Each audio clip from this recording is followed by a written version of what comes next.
Hey guys, happy Sunday. I just wanted to hop on here quickly and hopefully encourage you, try and encourage you, inspire you, and spur you on, stir you up to make good nutrition choices and think about your nutrition choices.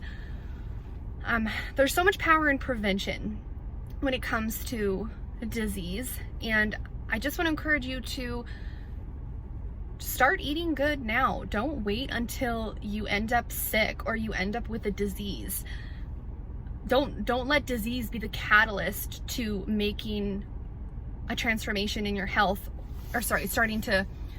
don't let getting a disease be the catalyst what makes you make good food choices. I don't even know how to say it, but I know you know exactly what I'm talking about. Don't wait for disease to start making good health food choices. Start today. Start now if you haven't already. You don't want to wait for something like a disease to happen to you, because the thing is that a lot of people think that diseases fall into your lap or that you are a victim to disease, but the truth is that every single food choice you make, Ann Wigmore said this, every food choice you make, you're either feeding disease or you're fighting it.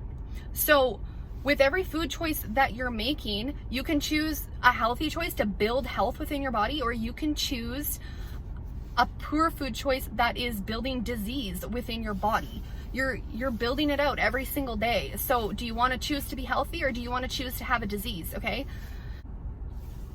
so I'm talking about what are healthy food choices? What does that even look like? Because I understand you are confused because you're told so many different things by all these different health authorities. This is what a healthy diet looks like. Think about it this way. If God made it, eat it. If God didn't make it and it's man-made, it's made in a factory, don't eat it, okay? Eat real whole foods, the way that they're found naturally in nature, okay? So meat, nuts, seeds, fruits, vegetables, eggs, those are all real natural foods. Twinkies, that's not a real whole food. Craft dinner, that's not a real whole food. You wouldn't find that out in nature, right? It's been created. Chips, those have been created. Those are man-made. Okay, so the healthiest diet is a non-processed food diet. Make everything that you can from scratch, like within reason. Obviously, you're not going to 100% of the time, but as much as you can, cook food from scratch. Buy whole food ingredients and make your own food. Stop relying on corporations and food companies to feed you, okay? Stop putting your trust in food companies to feed you and your family, okay? They do not care about your health. They care about making money. They care about profit. That's what they have to do, okay? So don't think that, oh, well, if it was bad for me, it wouldn't be in the food. Or if it was bad for me and going to cause disease, then it wouldn't be allowed to be on the shelves. It's not true, okay? The processed food industry is causing disease in people. You cannot continue to eat a processed foods diet and be surprised when you get a disease, okay?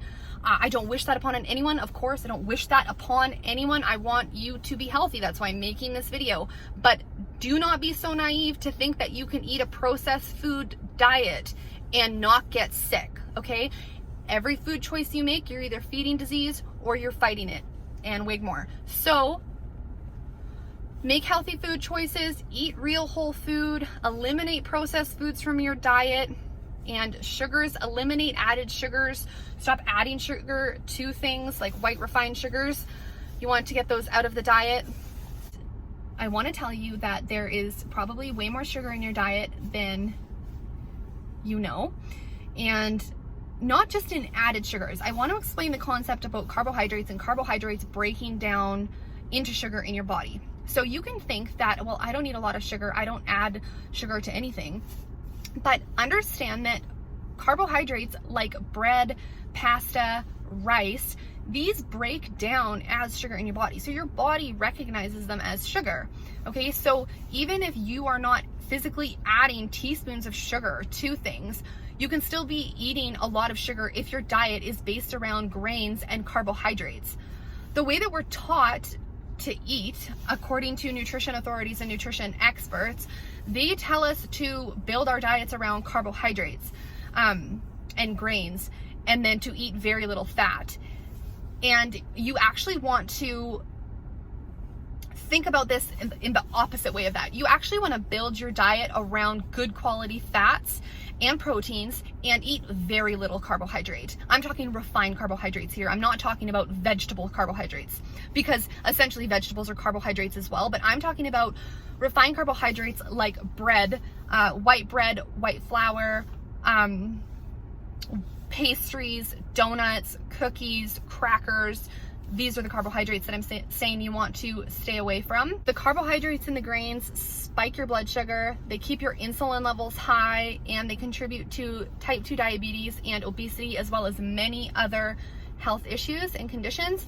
And so you want to start moving away from a high carbohydrate based diet and start incorporating more healthy fats and healthy proteins. Okay, that's all I'll say for now. Please connect with me in the comments. If you have any questions or you just want to leave a comment, I would love to hear from you. Thanks for listening, and bye for now. I'll see you in the next video.